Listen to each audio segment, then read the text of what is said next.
Port St. John's in the Eastern Cape has been lashed by heavy rains yet again. According to reports, heavy rains began falling this afternoon and continues to fall. Now, the fatalities or injuries have been reported and people are urged to be cautious. For more on this, we are joined now by the Mayor, Nomvuzo Mlombile-Cingo. Thank you so much, Mayor, for joining us this evening. Of course, you know, this town was hit by the floods last April as well.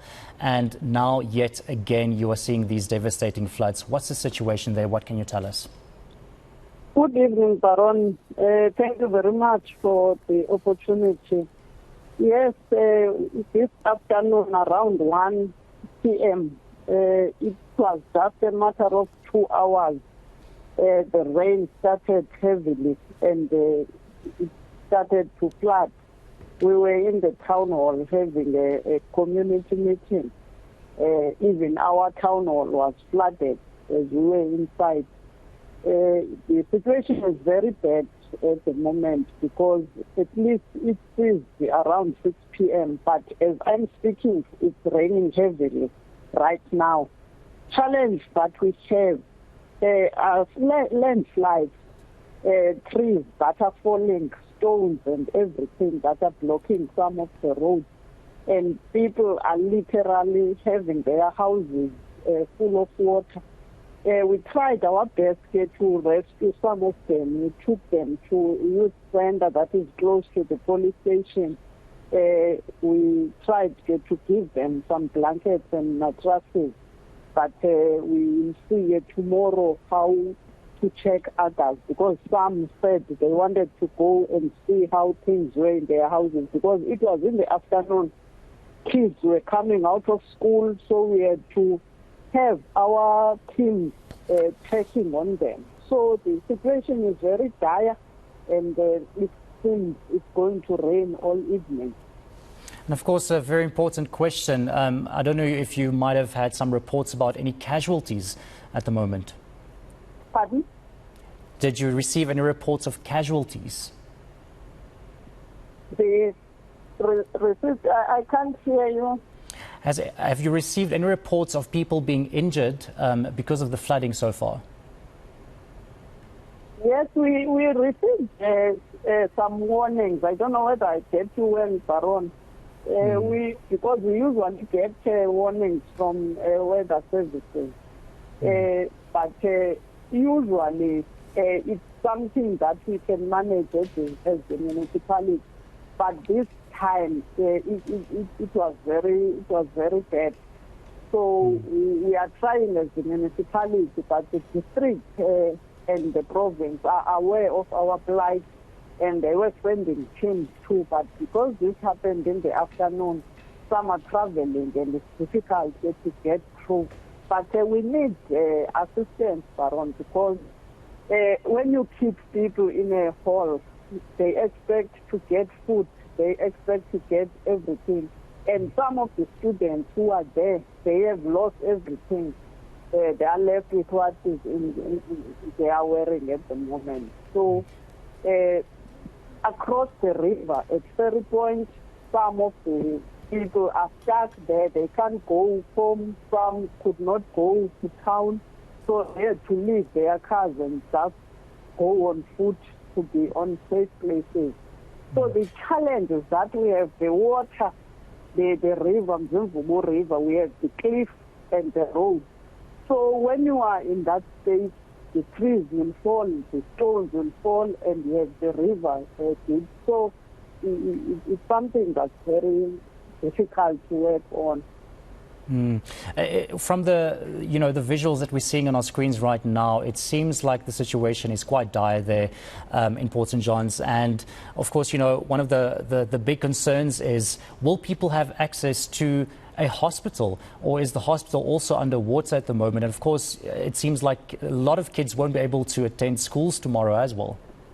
Yes, and we want to plead with parents to make sure that I do not have authority to close schools, but for the safety of their kids, we always plead parents to keep their kids until it's safe and clear. Because tomorrow, literally, as it is raining now, those who are attending school, especially in town, because this rain was more heavier here in town. So please keep your kids at home until the sun has come out and everything is clear. The danger get around in Port St. John's is that when the sun comes out, usually the mud houses start falling. So it's even after the rain, we need to be very cautious because that's where the danger usually gets in. Yeah, and I think, Mayor, a lot of people forget that, big parts of the Eastern Cape, or some parts of the Eastern Cape, were also hit by the floods last year, April, and your town was one of those towns. You were in a process of rebuilding some of the damage from last year, and now it seems like all of that might have been for nothing, because the water we're looking at looks like it's a lot of water coming through there. Yeah, that's the drawback.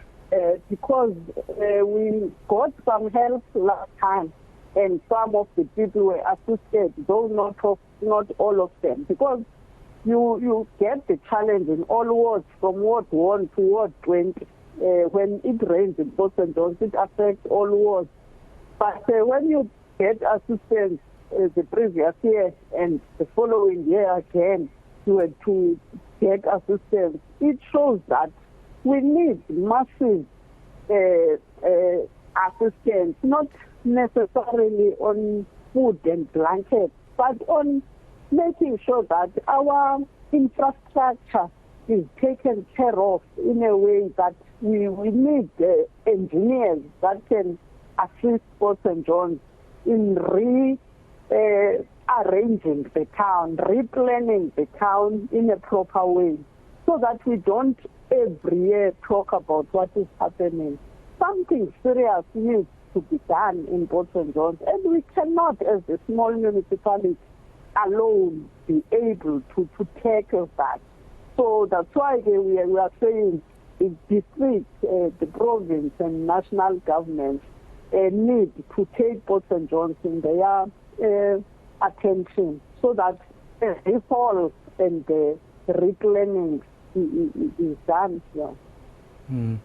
Thank you so much. A very important point that the Mayor of Port St. John's just mentioned there, that infrastructure is one of the biggest problems in that town. As we know, last year, April, that very same town was also hit by floods. And hopefully we will not hear of any casualties in the next coming hours. And tomorrow we will be able to give you a bit more of an update as to, what the damage is and if there is any casualties. But thank you so much, Mayor Nomvuzo Mlombile-Cingo there from Port St. John's, just giving us an update on that story. But as it continues and as the rains are still pouring down, the situation could get worse.